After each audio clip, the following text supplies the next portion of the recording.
I'm not sure who to blame. Yeah. Myself. Okay, so, all right, so next week I'm away. I'm going to be giving a talk at Oxford next week, on Tuesday.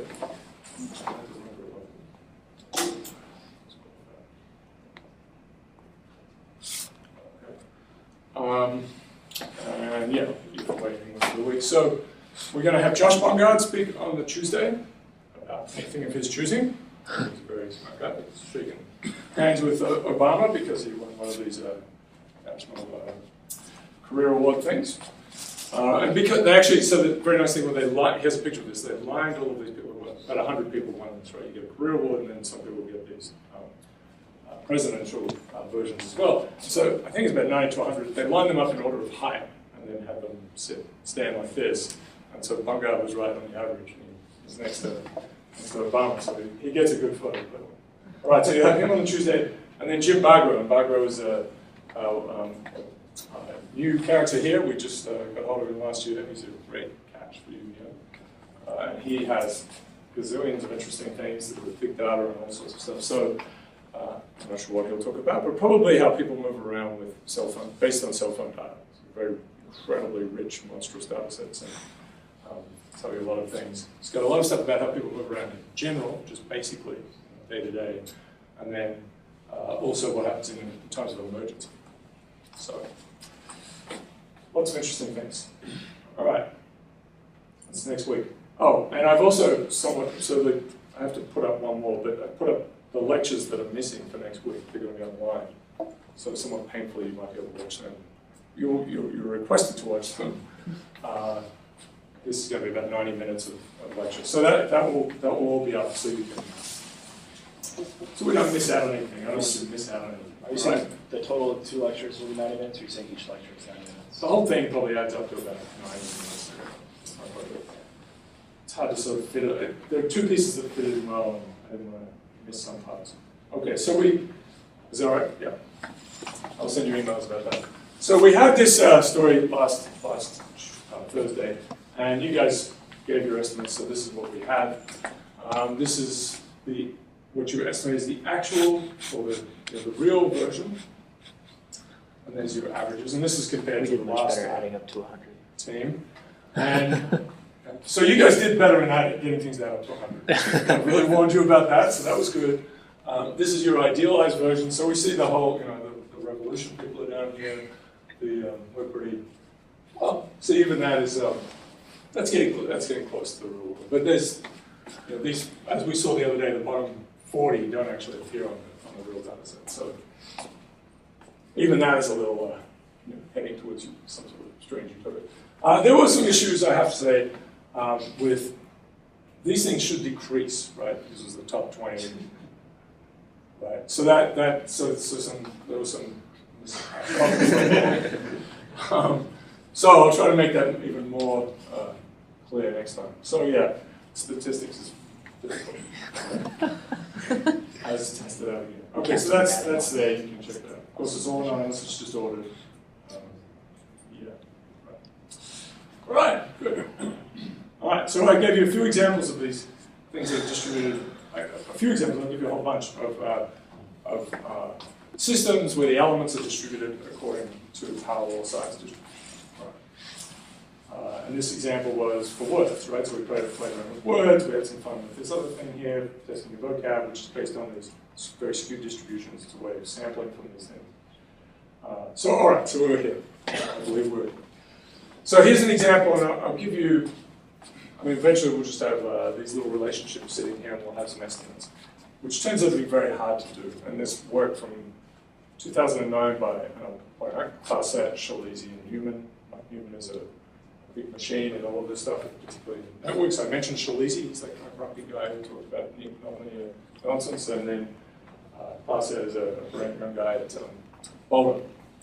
Very big brain people. So they put together some nice work on Powerwall. So we'll get to that. It's something I want to expand a little more in the course as we go on. So this is a earthquake magnitude. So this is a typical way of framing it, and we'll come to it later on. So this is the number that have magnitude greater than m. So it's the exceedance probability, right? Or the exceedance frequency. So it's it's hard to see on this, but there's this very nice plot here, and it decays as m to the -1. There are some issues with earthquakes, depending on the lithosphere and so on. You get some changes and things. But that scaling was pretty good. It's kind of another thing that there are these two papers here. One's in Physical Review Letters, and the other one's in Proceedings of the National Academy of Sciences. They're basically the same paper. Authors list has changed a little bit. So there was some misunderstanding about how PNAS was supposed to function, I believe. So that's an awkward moment there. Let's see. They are, yeah, same title, different order of. Bad things happen in, it's not the end of the world, but bad, strange things happen in academia. And that was another one. All right. Anyway, you can get it from other ones. Okay, so I call this a statistics of surprise. So these things really matter. So of course we've had terrible things have happened recently around the world. But there's a couple of tsunamis in particular. And so this is a quake moves Japan close to the US and alters Earth's spin, right? So it really had some impact. But the impact for us personally is, of course, when we have devastation of cities and so on. It's how misleading, what's the most surprising is how misleading history can be. Right? In the past 300 years, no earthquake nearly that large, nothing larger than magnitude 8 had hit. So you start to build assumptions about, naturally, many generations of people. And I don't think it's here, but it's true that in Japan, people started, right, there's a huge tsunami, terrible thing happens like 600, 700, 800 years ago. And so people, after everything goes away, put stones in the ground and said, do not build past here, right? They chisel it in because you need something for a long time. They realize that.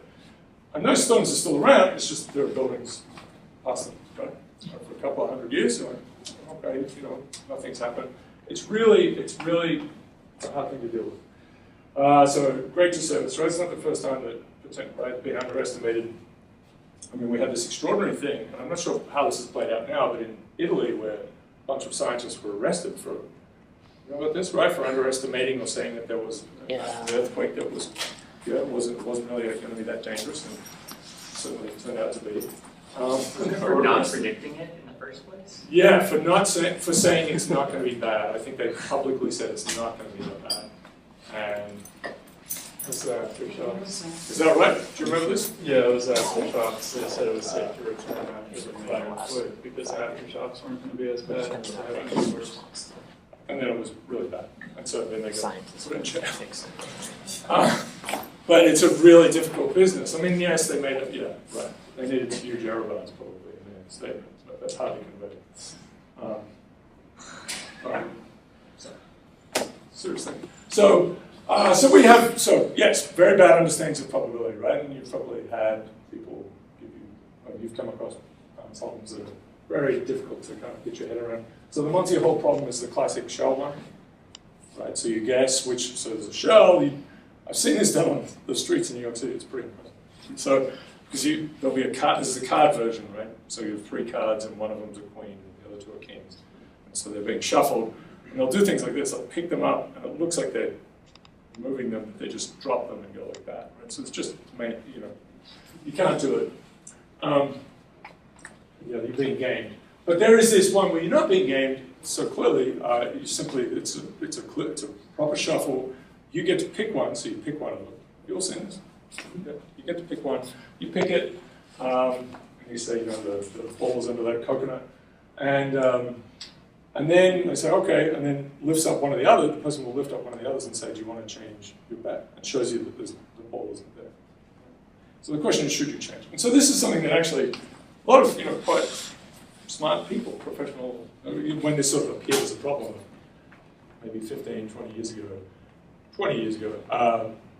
got really confused about it and said that it shouldn't matter, right? It just shouldn't matter. Your intuition is that it shouldn't matter. You should, still it's going to be 50-50 now. But it's not true. It's a good one to think about. There's a little bit there if you haven't thought about that one. And a friend of mine was, actually this must be 93, was applying for a job, and it was one of those times where people love to ask questions, why are manholes round, and that sort of stuff.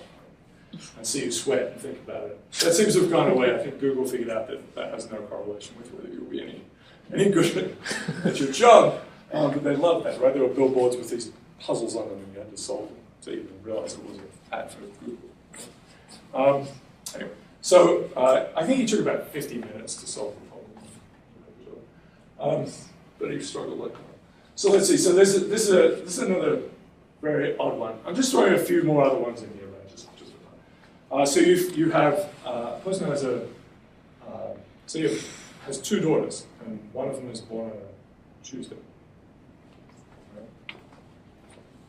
Got it wrong. So you have two kids. Someone has two kids. And one of them is a son born on a Tuesday. What's the probability the other one is a son?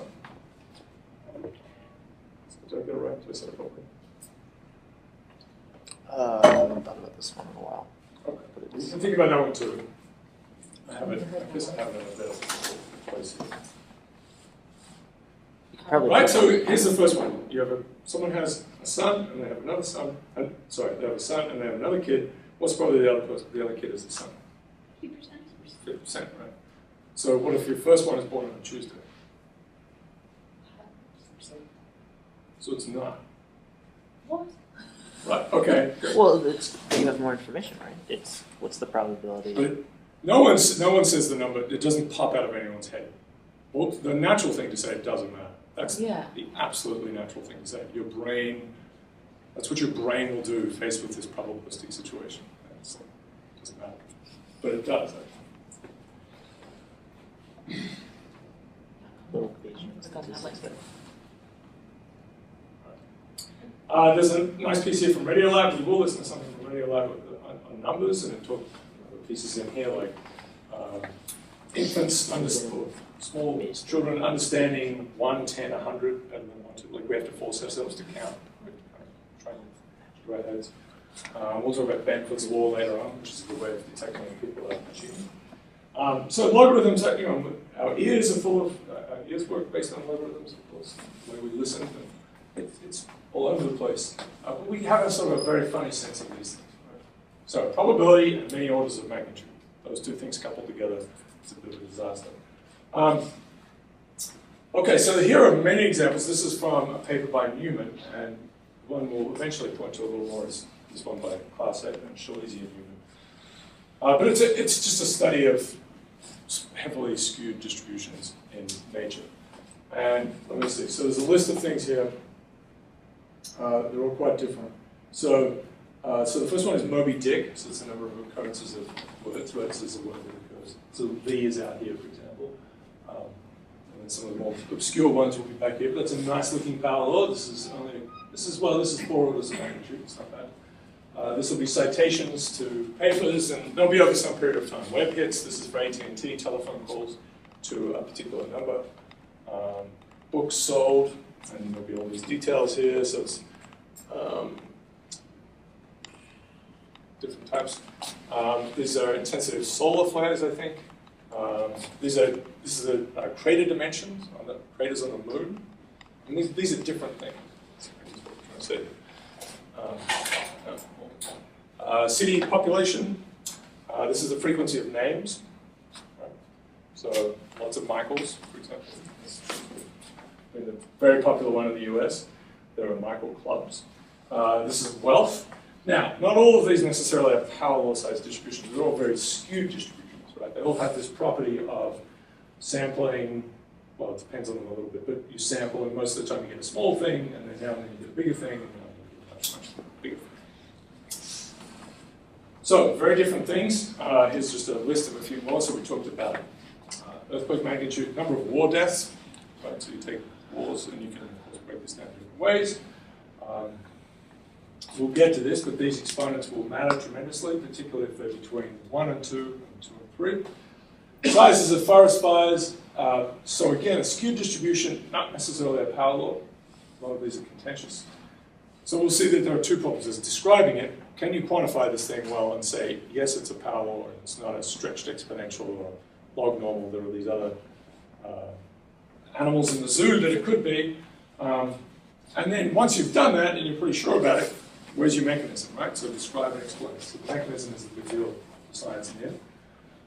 Size of cities, links to and from websites. So there's links to this. So we'll be talking about Herbert Simon's work. This is 1955 quite a bit. That's after I return. And then these two papers here, one by Newman and then Class H, Salesi, Newman. So they're very detailed. Really, these are great things to read. So there are errors for these things, and figuring out what those errors are a bit of a problem. I'm going to give you some more. So this is a maybe for individual wealth. Distributions of tree trunk diameters. Right? So you go into trees and into forests and measure the diameter of a tree, and then you can come back because trees tend not to run away, right? So it's a kind of a good ecological study. Animals are much more disappointing. So the tree's gone, you put it's gone. So there's diameter at breast height, so you have to figure out what that is. There's a standardized human size. You figure out where that is on you, so that when you go into the forest. Okay. Word frequency, we have this. I've just got some of these numbers. So you can see the exponents are there's -2, -3, there's 1.8 thing. Sightings of birds per species. That's kind of ridiculous, right? So some very rare ones, some birds that people see all the time. Number of people in cults. It's good distribution. Species per genus. This is a very old one. I mean, it's somewhat funny because that's that was before DNA. It's the way we structured the taxonomy we placed on things, but I think it still probably holds up. Okay. This one, there's a fun little piece on this later on. This is the Doctor Who story, right? So if you're randomly moving, relocating yourself around the universe, this is a good thing to know about. If your TARDIS is not working. That's probably a distribution decays as f to the minus a half, because now and then 5 halves, now and then you end up in a star. Okay, this is just, I'm just going to touch on this. I'm going to come back to it later on. They have a very nice piece of work here. Lots of different things. So this is interaction of proteins, the degree of them. So how many proteins a protein interacts with. A lot of these things are listed. Population of cities, blah, blah, blah. So they have, what they've done here is figured out that there's a minimum value of x for which you have kind of a reasonable decay of power law. This is just, right? So this is out. These parts are out. You need a good way to estimate this. It wasn't, came in this later work. And then there's this exponent that's called alpha in their work. There's an error that they have. And then these p-values here give you a sense of whether they're power laws or not. So the ones that are actually above 0.05, in this case mean, there's a good chance they came from a power law model. They go to great pains to show that in some cases, log normals work, power laws work. You can't reject these different models, which is a business. So then you really have to get into the details of things. Lots of different things. So, for instance, links to websites, maybe not. Wealth doesn't seem to work. Forest fires don't seem to work. All of these things have appeared in Nature and Science. Someone's got a big data set, they've got some model for it. Over time, there's been all sorts of things published about it. Okay. Excuse me. Yes. Does the power law hold for all these things, regardless of dynamics of things happening? Like you were talking about the links compared to the websites.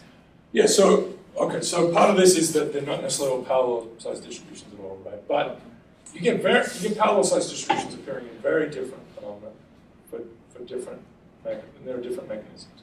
The thing that we started with was that the normal distribution has this one beautiful story, central limit there, right? So things adding up. There are many funny little stories that give rise to power law size distributions. We'll talk about sort of a couple of really big ones that seem to apply to a lot of different fields. But you really have to understand the mechanism at play. Right? So one that we'll come to that's a big one is rich get richer, or what's sometimes called preferential, it's called preferential attachment. About this, right? Rich gets richer model, so that the things that have stuff already will get more of it. And if it's connections, maybe in a network, that's one way to look at it. If it's wealth, they get more wealth. So there's a growth mechanism that's giving rise to it. Is that Close enough. okay? All right. So this guy Teller, this is just there's a framing that he has created. So this guy gets a lot of press, and I think so. Let's see. It was probably 2004 or 5. We had him come and talk with our group at Columbia, and for 3 hours, and we just had a great conversation about things. And I think it's true that he's made money on 3 days of his life, of his investment career over about 20 years. That's because that thing would explode now and then, and it does explode now and then. And so I think that's true. 3 days, yeah. But he made a lot of money. So his framing is this so-called black swan story, which is from Western Australia, right? So there are white swans everywhere else, but then you're Europeans marching out across the world because you want to spread your good things to the rest of the world, and you end up in Western Australia. This is a surprise. So he used that. That became his example. I mean, there are many others, but the point of this is that your prediction from previous swan experiences would vary. And that's again, as we saw for earthquakes and tsunamis, these kinds of distributions, you're in a lot of trouble, right? Keep building your story from what's happened. You don't really know what the mechanism is, you're in trouble. He has the mild versus wild distinction. We'll see that. It's a very specific thing when it comes to our exponent. Pays a lot of homage to Mandelbrot. It's almond bread, that's Mandelbrot, like all the time. So this, as I said, this is the 7th season. Mandelbrot actually passed away, a couple of years ago, and we'll have a little tribute. We'll talk about him later on. As he's one of the big forces in figuring out where these distributions come from. Talks about mediocristan and extremistan. So here's another prediction issue. This is a turkey's weight and this is days, and so. The turkey's prediction of life is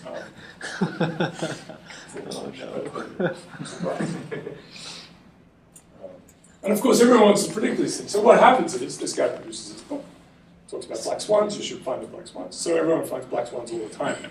It's like, here's my black swan. Everything seems to be a black swan, which is entirely against the point. Right. Okay. Just some fun here, right? So mediocristan. Typical member is mediocre, it's average. Whereas with this so-called extremistan, either you get lots of small ones, right? Lots of tiny little earthquakes, or you can have situations where, on average, things are quite big all the time. You'll see something that's quite big is a drunk person wandering around on a line where they come back online. The time it takes them to come back, so that's one of the lectures online, will be online. That turns out to be large. Most of the time, it takes a long time. So in this situation, these kind of distributions we can kind of handle. The winners don't take all of it. They take the small amount. You get this. You don't quite get the. You get some of the take all, but it depends on the distribution. These simple distributions, things fill in, as you observe, right? If it's a Gaussian distribution, you sample, you see it fill in, it's good. You'll get this in one of your assignments, you'll see that as you keep sampling from Powerwall size distributions, you get big ones, eventually big ones, and it keeps moving out. Prediction is indeed hard, history crawls, history jumps. The collective is in charge, the rare and accidental matter tremendously. So,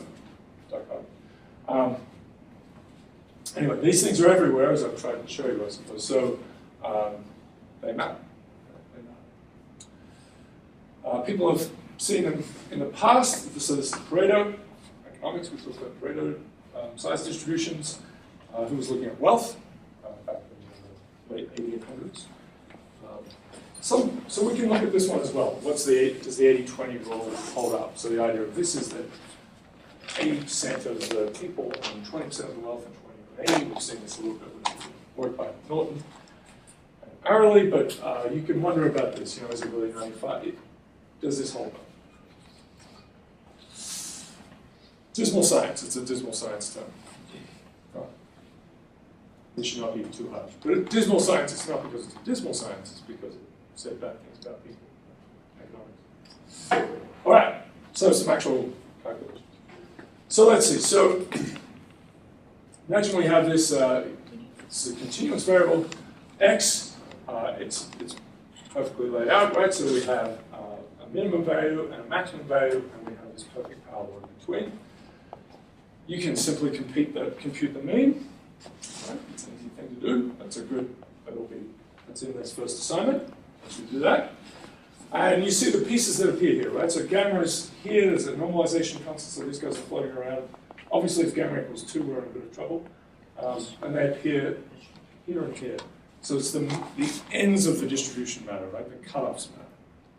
So if we had a normal distribution, if we compute the mean, it's about the center of the ends of these things, even if we're sampling the way they don't matter. They matter tremendously here, right? So the range of scales.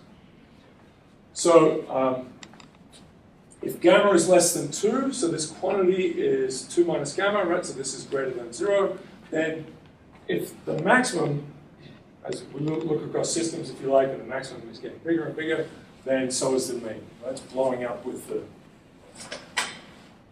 the maximum size. That controls the average, right? So that if gamma is less than 2. So gamma less than 2, greater than 2 is a big transition. So if you see some of these distributions we looked at before where they had gamma less than 2, there straight away you see that's an infinite mean type situation. Infinite mean, right? Not necessarily infinite, of course, but theoretically so, and it'll be tied to the maximum possible size. All right. On the other hand, if it's greater than 2, then it's governed by the minimum. That's this story here. So the lowest guy gets involved, the lowest sample size.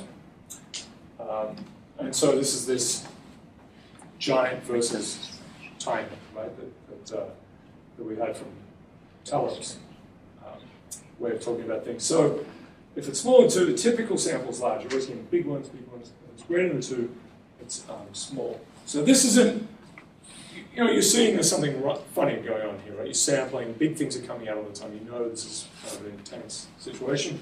If it's greater than 2, this is when you're in trouble. This is when you get stuck in it, right? Because most of the time it's small. Bad things aren't really happening. If it's earthquakes, right? Not so bad. Peter, I have a question Yeah. about that. For the homework, you say to determine C, Yes. and I wasn't quite sure what you meant by that. So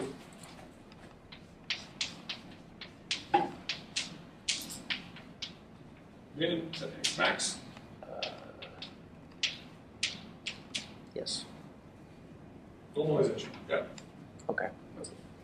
Yeah. So that's the first thing. So, and R for integrated one. Good. Yes. Yeah, that totally is interesting. All right. So moments. So moments are these guys. So x to the n. Get these guys for a distribution. So in this whatever our range is, I'll just leave it like that. X to the n. P of x dx. Right, we're finding the average size of this. We can put anything in here, and we put it here, and we get the average. We're weighting it, we're getting the average of that thing. So variance, right, is the average of x squared. Right, so the variance of x is the average of x squared minus, well, it's really this. Average of x minus the average value squared. So it's the what is the square of the average of the square of the displacement from the mean. What's the average value of that? And it has some nice analytic. I mean, it has nice analytic properties. We'll talk about Are you saying a given point minus the average squared? Yeah, that's round brackets. Yeah. So this is a bit of a funny convention, but it's it's a little bit.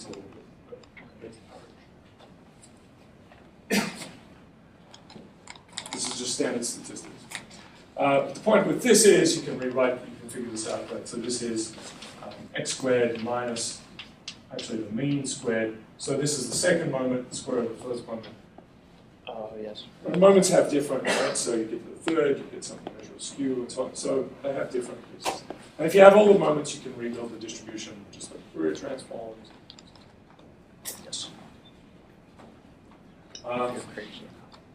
But essentially, you could, they're building blocks of the distribution. So all the moments have this same feature, right? The x min and x max are all that matter. That's the thing you calculate. There's no, and again, there's nothing about the internal scale. It's that range. And so what we see from many real ones and ones that we're concerned with, distributions we're really concerned about, is gammas between 2 and 3, if they really are truly parallel size distributions. So the mean is finite. It depends on the lower cutoff. It's like most things you sample small. The variance is infinite. meaning that it's tied to the upper cutoff. So the width, and this is that comes from variance, right? It's the standard deviation. It's a sense of how wide this distribution is. So most things are coming from a small, but it's a very wide distribution. And meaning that now and then you'll get big things, even more rarely you'll get even bigger things, and even more rarely you'll get bigger things. Right? So this is a scary place to be if you truly identify that sort of situation. Gamma is greater than 3, then we tend to kind of be unsure that we really have a parallel distribution, which would be pretty careful if we think that's, if someone's claiming that, or we think that's what we're claiming is we have a parallel size distribution with exponent -4. That's really not. It's unlikely perhaps to be a real parallel. Probably don't have enough orders of magnitude, and it's gone out of this variance is big story. Right? The variance is now small, so it's not a worrying problem. Okay. This just happens a lot. This papers published in Science and Nature with these sorts of problems. Okay.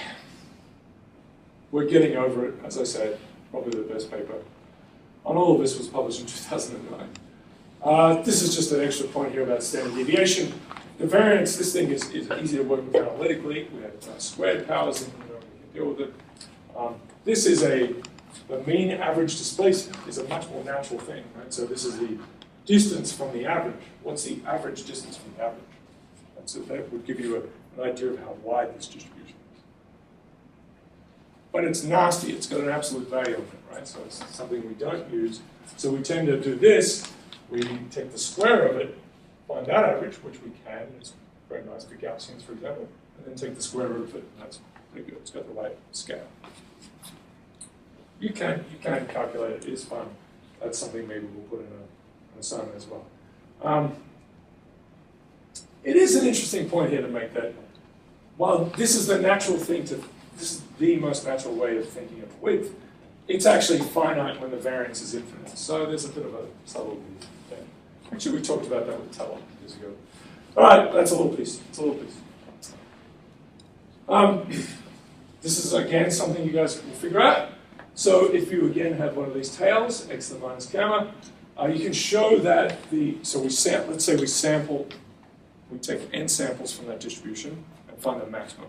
And then we do it again, right? So we put our maximum in a box over here. We take another n sample, start again, find the maximum, put it in a box over here. And we just keep doing that. Then we have a distribution for these maximum, which is a function of n. That's a function of the numbers that you've chosen, the sample size. And it turns out there are 3 types, so for all the possible statistical distributions you can imagine, probability distributions you can imagine, there are actually 3 limiting distributions for the maximum and the minimum, consequently the minimum. It's a very beautiful analysis. It's string of statistics. Anyway, this is how the largest one typically behaves, right? So it's actually growing with sample size 1 over gamma minus 1. So when gamma is 2, that's this threshold between mean being small and very large. This is 1 over 2 minus 1, so it's 1. So this is a bad situation. It's growing very rapidly, linearly with the number. When you're at gamma equals 3, which is the transition from large variance to small variance, then it's growing like n to the half. It's much more contracted. So in between there, it's between n to the half and n to the 1. So this is great. So this doesn't happen for a Gaussian, right? For a Gaussian, the maximum just like logarithmic stuff. It's just like sludging out. How was 3 chosen for one of those boundaries for gamma? Why am I talking about 3? Yeah. Yeah, like why was So- 3 chosen and not 3.5? You know, some other number. Why am I saying these things? Yeah. Right. Okay. Yeah. You mean this stuff here? Yeah, why is the upper limit 3? Why so is you will it figure 4? that out actually. But you can see part of it here. Right? So 2 matters here. Oh, yeah, okay. Right? You see the 2 is where this thing explodes. Right? And if you look at the, if you take the second moment, x squared, right, x squared, you're going to get, and again you have to calculate this, you get an x to the 3 minus gamma. 3 minus gamma. How are you expecting us to calculate that? Are you expecting it in MATLAB or? No. Right. So integral, stick this, yeah, this guy in there. Okay. Yep. It's a general result, right? Just you will find this, and in general you find x to the n has a form like this. Very similar. So it's the integers where the things go pop. Or moments we're only interested in x squared, x cubed. We're interested in integer power squared. So then the next step would 3 to 4 have particular meaning? Yeah, so that's when, so x cubed, for example, is to do with skew, like it's used in calculations of skew and so on. The mean and the variance are the really dominant pieces, right? You want to know what it is on average and how far away on average you expect it to be. Right. Yeah. So if the mean is under control and the variance is finite, then the rest of it is like, okay, it's kind of wobbly and stuff, but it's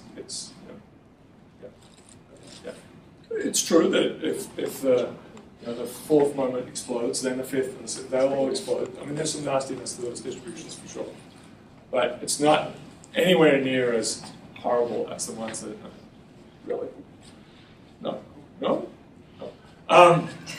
Sorry. Cookie.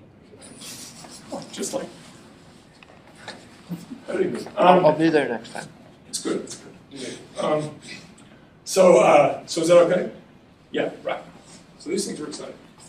Right.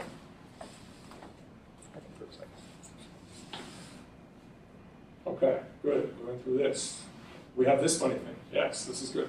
So this absolutely doesn't happen. So here's an example for so here's an exponential distribution, right? It's tanking, exponentially dying away. So the largest guy here typically grows as log n. Very, very slow, right? Very, very slow. Right, so you have a bazillion samples here. The typically largest one, we take the log of it. There won't be many of them, of course, very sparse, but this one will be huge.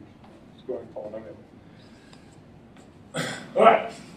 So here's an important piece, which is I showed you an example before, but if you take the raw distribution, you get kind of a messy looking thing. Right? Okay, so let's get this. So I'm going to denote this by greater than or equal to. So this is the complementary cumulative distribution function. It is, so the normal CDF, the cumulative distribution function would be like this. I'd write it like this.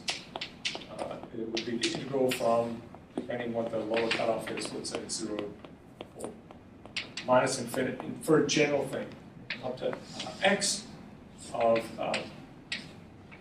p of x prime dx prime.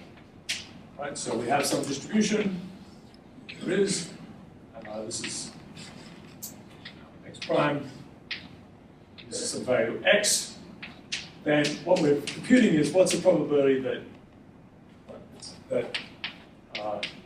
the sample we get, our sample is less than x, less than or equal to x. In this case.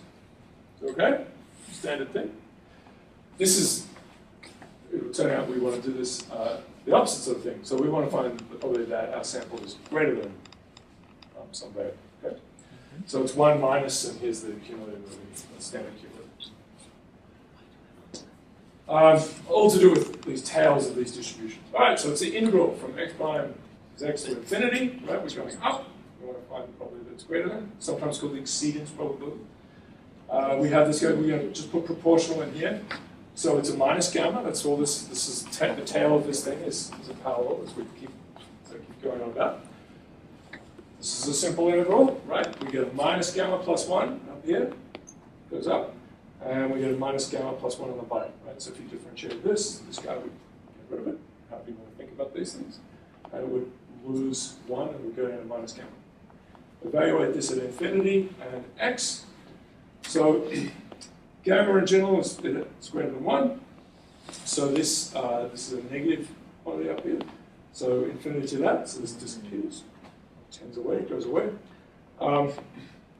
So we end up with what it is evaluated at the bottom. This is just a constant, we don't have to worry about it. So it's proportional to x to the minus gamma plus 1. Spiffing. Okay? So we started off with x to the minus gamma, this thing, and now we've got x to the minus gamma plus 1. So we get another parallel. And because it's been integrated, it's been smoothed out. Okay, this is this guy. All right, so you can use it for other things, but if you have a tail and it's a little messy, integrate the thing, you'll get this smoother story. Yeah, here's the example. So this is the just the PDF. This is, in this case, it's summed. It's not an integral. It's this discrete data. So you can do the same thing with the sum. You can see should be the same. This is a very important thing. You always put things in the same ranges. Otherwise, you're cheating. Otherwise, you go to jail. What's that? Otherwise, you're cheating. Otherwise, you're cheating. You could be cheating. Either you're cheating or you're being bad. You don't know what you're doing. Step away from MATLAB. So you can see all this mess down here. And you want to see if this has got a straight line in it. Not so good. Pretty nasty. It smooths out quite nicely here. This is the brown corpus. And so these are the very common words. You have some funny behavior for them. The and of and and. That's okay. They can be strange because they're the big ones. So that's pretty good. So what you do is you integrate or you smooth it by summing things up. You find your exponent for this guy, and then you subtract one off it, and you'll fix that. So that is an important thing. All right, so discrete variables, you do the same thing. There's some nice nasty way, right? So it's just going to be this sum now from k prime equals k up to infinity. We're just summing, and you get the same result. You usually turn this thing into an integral anyway. You usually replace sums by integrals. So you get the same story. Right. We might do that later. We'll do a little bit of that later because it's what horrible physicists do all the time. Just mess with things. But it's a zeta function. That doesn't work. Near enough. Very awful. Okay, I want to connect this to Zipf's law because it turns out this is a funny little thing. Again, just in the last 15 years, we've had a disconnect between these two pieces, but they're really the same thing. So I'm going to show you the same thing. So Zipf, very, very famous work. And so he started off, so it's a book from 1949, as I've mentioned before. And we'll go into this. I'll show you a little bit of Zipf action later on. Human behavior and the principle of least effort is what he called it. So he thought basically people are kind of lazy or seek to minimize how much effort they're putting out. And that leads to these distributions. It's not a very, the mechanism is not fully espoused, but he's kind of got a handle on it, right? So, all right. He was a linguist, so he started with word frequency from corpora, but then looked at other things. So it includes city sizes, all sorts of things. And again, as I said, I'll show you some things. Anyway, so his way of doing this was to rank things, right? So he put you write out 1, 2, 3, 4, 5 on the x-axis, and you put the population of the biggest city, population of the next biggest, or the wealth of the most wealthy person, whatever it is. And that's a very natural thing to do. So that's this story here. So you've got some entities, you rank them by size, largest to smallest. And then, so X will be the size of the ranked entity. The largest size is 1. So for a book, it will be the most common, the frequency of the most common, that's its size, right? So it's how many times the appears in Moby because it's size. And then you get down to the least ranked, the ones that are ranked highest, and they'll be appearing for a book, they'll be appearing in ones. So a bunch of them appear ones. So he found another parallel story here, right? So this thing also decays out of the minus alpha. And so they should be connected. There's I don't know, the last time, maybe it's 2000, there's a paper by Floutas, and Floutas, 3 brothers, on the distribution of links. No, it's the structure of the internet. I think it is. So what they do is they present, just as an example, it's a well-cited paper. They present these two things separately because they're different kinds of ways of looking at it, but in fact they're exactly the same. So let's see how that works out. So here's the CCDF, the complementary cumulative distribution function. Again, for this brown corpus, it's very works. And here's what Zipf would have, right? So this is a log scale again. So we have, this is the first rank word, so it's the, and the of, and so on, going all the way up. Yep, size is word frequency. So they're related, all right? So let's see, we'll do this little switch, okay? And so what's happened, we'll keep this one the same and then just switch these axes. And in fact, they're the same story, so we'll have to figure out what that is. So it's a simple argument. It's a little, you have to concentrate a little bit, but it's not too hard an argument to see that they're the same. Okay, so we have, this is the exceedance probability or count in this case, right? The number that are greater than some that appear with frequency exceeding Q here, which is percentage actually. And then this is their rank. Right? So somehow these things match up. They're both numbers. All right. So let's do it like this. So let's say we have a probability distribution. We have our complementary cumulative distribution function. If we multiply it by n, the total number of objects, then we have some idea of how many are in each bin. Right, so this will be the number of objects that have at least size x. So we're getting closer to a rank type thing. It's not perfect. There's obviously sparse sampling and so on. So if an object has size x sub r, there's no sub r here, but it's got this size x sub r, then this must be its rank, right? Because this is obviously not what it looks like, but it's n p x. So if this is x of r, as the first line just says here, then there are r objects, are things with greater than or equal to of size greater than or equal to r. Right? That's its rank. So these guys are the same.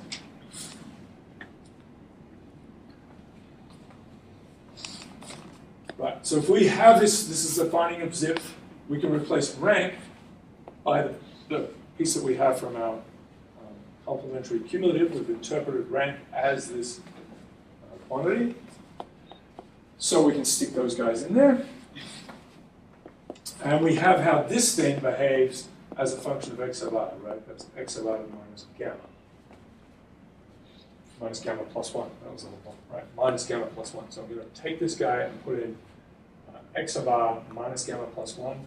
The minus alpha is still sitting there, so that's still here. This piece, because we started with x of r, this whole thing has to be 1.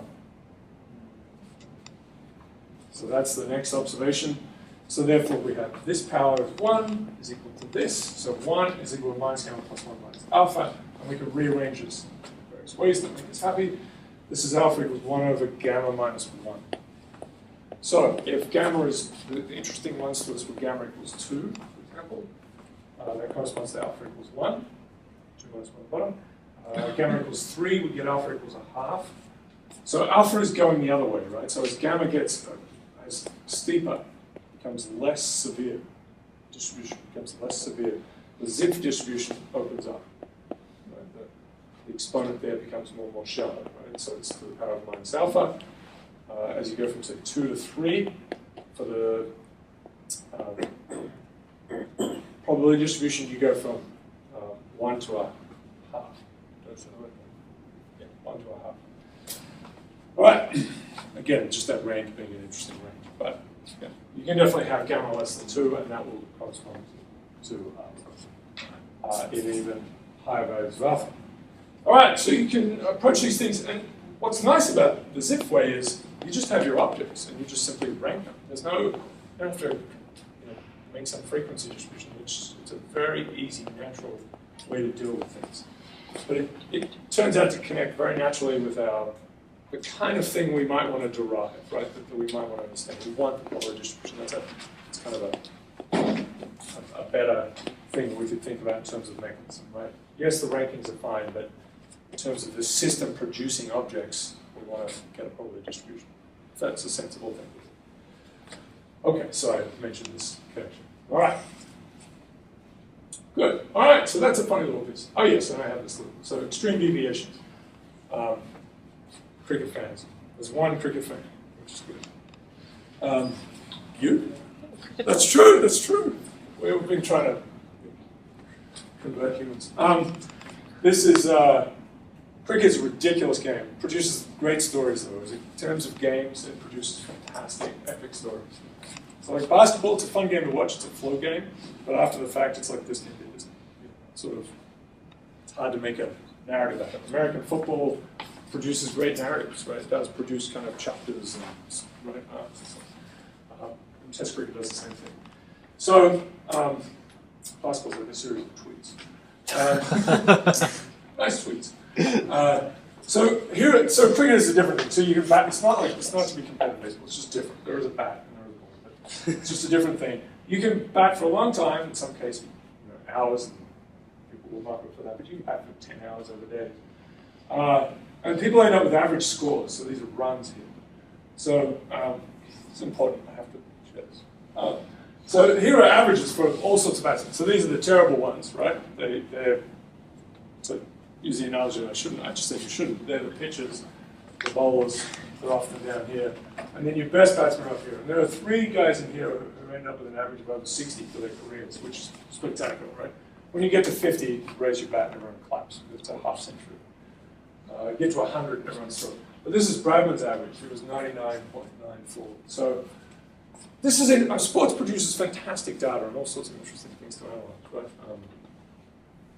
But this is quite anomalous. I mean, you have Gretzky's, numbers are better, Jordan's numbers are right, but this is really, really weird. And the way it's often talked about is sort of Bradman and then everyone else, right? It's sort of, I mean, it's a long time ago, so there are claims that things were different, but certainly stood out relative to his peers at the time, and so anyway, grew up in rural Australia and trained himself by hitting a golf ball against a corrugated tank, right? Just hitting it like this back and forth. Do you know that story? And yeah, you can find on YouTube. There's a video of him doing these good, which is basically impossible to do once, right? You just hit it back and forth against the thing. So, yeah, freakish. When did this guy play cricket? What's that? When did he play cricket? When did he play cricket? When? Yeah. When? So it's in the 30s and 40s. Yeah. Many bad things about the Second World War. This is super long. He didn't play for that time. But he was fit. I mean, people would turn up to the games just to watch him, and then they would, England, the front of the newspaper would be, he's out. That would be it's obviously the full Second World War. Anyway, that's really, it's just weird and almost weird. Just a,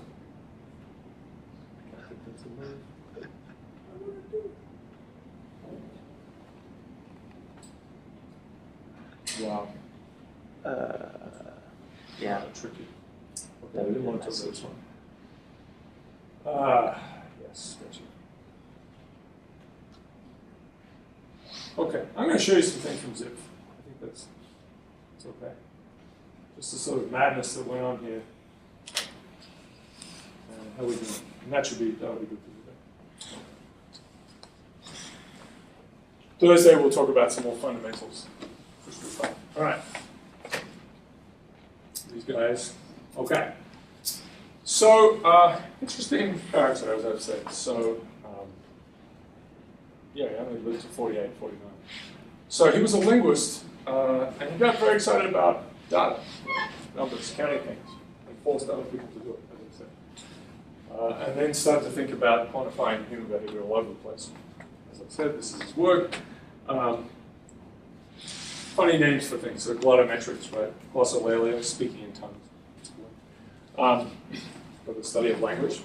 So we're still going with this. There's still tremendous arguments about the kinds of things that Zip uncovered. Yeah. We'll see it started in the 50s. We'll see it still playing out now, although it appears to be sort of heading in one direction. But the kinds of arguments that you use to explain sort of emergence of language, people use to like explain the Linux kernel's growth, for example, right? And how packages link to each other, cities, I mean, what I'll give you is are these kind of rough, very sort of simple models that you can see what's going on, right? You can see what's in the box.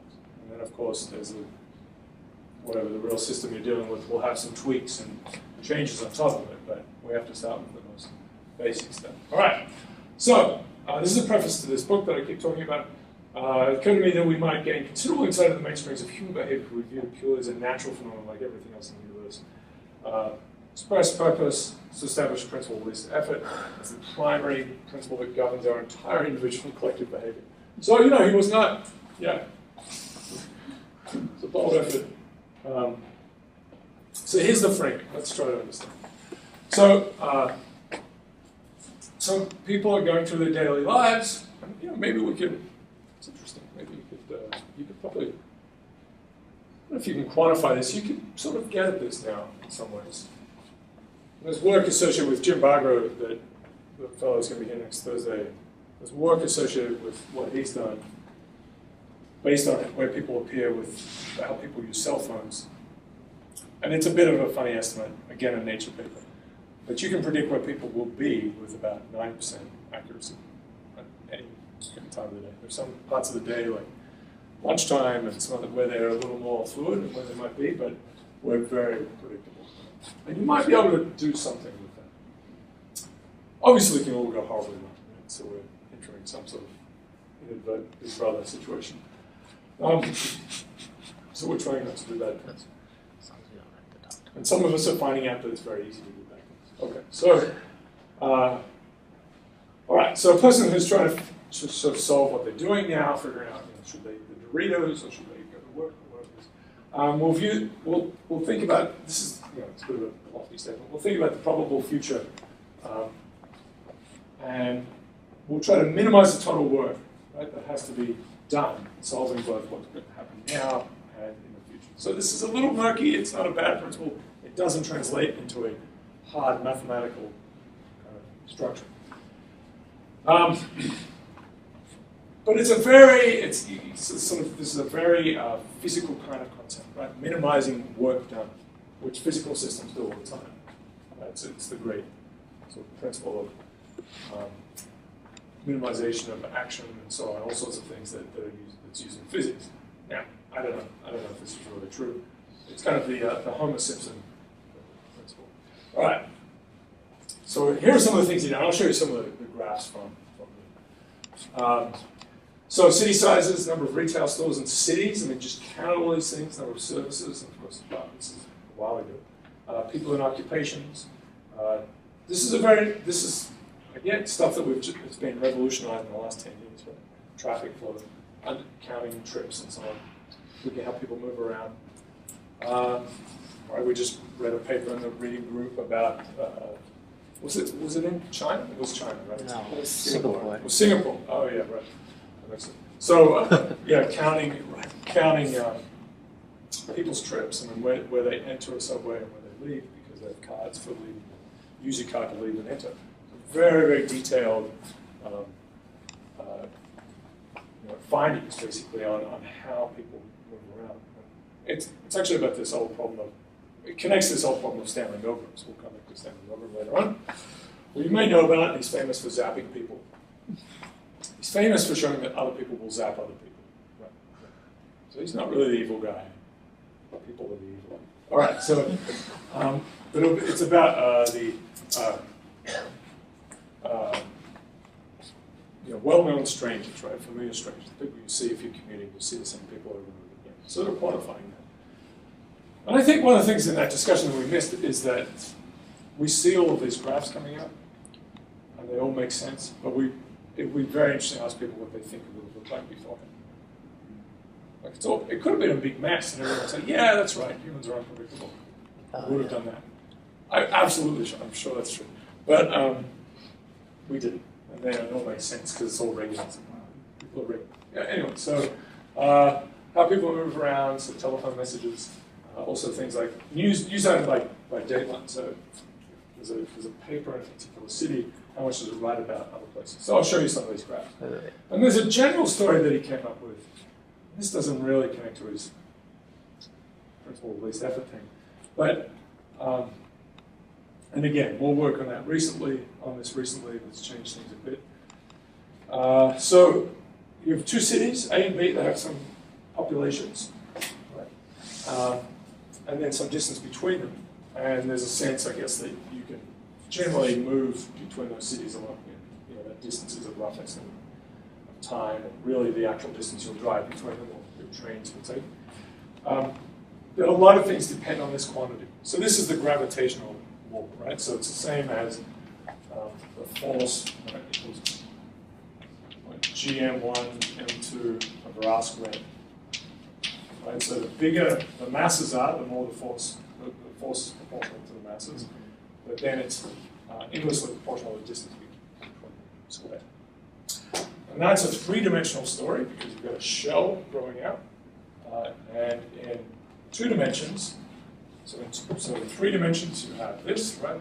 4 pi r squared is the growth of this thing, but in 2 dimensions, you're spreading out from 2 dimensions, then you have 2 pi r. Right, so the flux, if you like, is attenuating with a 1 over r squared story here, it's a 1 over r. So it's plausible, and I think, and you'll see it holds up pretty well. It's gravitable. I'll show you some nice figures from here, and we'll call it quits today. All right, so this is his one way of doing so. He has the rank of this is from James Joyce's Ulysses. So he forced some graduate students to read that and count words. He certainly didn't do it. 10, 20, 30, 40, just what they are. This is the frequency of those words, and this is rank multiplied by frequency. So, it doesn't have MATLAB sitting there, so we just get 3. And so you multiply those two guys together, and you get this really consistent score. So if rank times frequency is a constant, then frequency is proportional to 1 over rank. So he's finding his zip score, we're going to call it that now, with a 1 over r to the minus 1. Right, which corresponds to gamma equals 2, which is that extreme situation. So words are pretty good. So this is James Joyce, and then there's some other data sets here, again showing many orders of magnitude working. And so this comes from his earlier work. This is in principle not bad. Again, it doesn't translate quite to in his work, it's been, people have done work since then, but it doesn't translate into a mathematical model. He talks about unification and diversification. So it would be easy for a speaker to just be able to use a book, right? Because that would be there's less effort for you. What's this? But it would be very hard on the listener. South Park episode. What's that? That South Park episode. I don't know about that. Best to keep that. Get arrested. Okay, so one tool for all tasks, right? Your book can do everything for you. Yeah. Actually, Terry Pratchett as well. All right, so now it's great for the listener, however, if every piece of information you transmit is really distinct, right? Really clear. And the way English, for example, has evolved, it's kind of a complicated thing now, right? So you really need context around a word to understand, usually, to understand what it means. We used to have much more structure in that. A verb would be conjugated in such a way to tell you that it was refers to female or male or a cow over here or something. Like it tells you what else is going to happen in the sentence, so that's all good. But it's a code thing, right? We realized that we could simplify our code, our language code, and we could throw a few things away. But it means that you have to listen. So this is a specialized tool for every task. It's a different thing. So encoding is simple here, just a book. Decoding is hard because it's a book. And decoding here is simple because you have your dictionary of things, but encoding is a little harder. So this is his basic stuff. As I said, it doesn't really quite turn into mathematical model. But there's a tension between these two things. So some words will be repeated, right? Some tools you'll use over and over again. It's kind of the story. And now and then you'll need very special tools. Okay. So more things. This is an interesting one. I've actually put this, I've tried to do some stuff. So this is a number of meanings. So some words have a ton of meanings, and this gets more and more complicated. Set used to famously be the word that had the most meanings in the OED. Now it's run. Maybe 800 distinct kinds of meanings. Run. There's 800 different meanings. Yeah, 800 different, uses. So there's another thing here. There's this incredible variation in meaning number, right? So many of them have one meaning. Then there's also the abundance of usages of those meanings, right? So some words there's the dominant. So we say murder of crows, right? That's a very specific use. It doesn't happen much. Murder is a much more common thing. So you have again another skewed distribution of meaning usage, which would be nice to be. So you can kind of get at that. There's WordNet is a thing developed at Princeton, which has an essence of that in there. They record the numbers of times words are used. Yeah, you need people, right? You need to be. We can't do this with machines. You can say, here's chicken being used as about chicken, and here it's about being a scaredy cat. And that's cat being used there, right? So.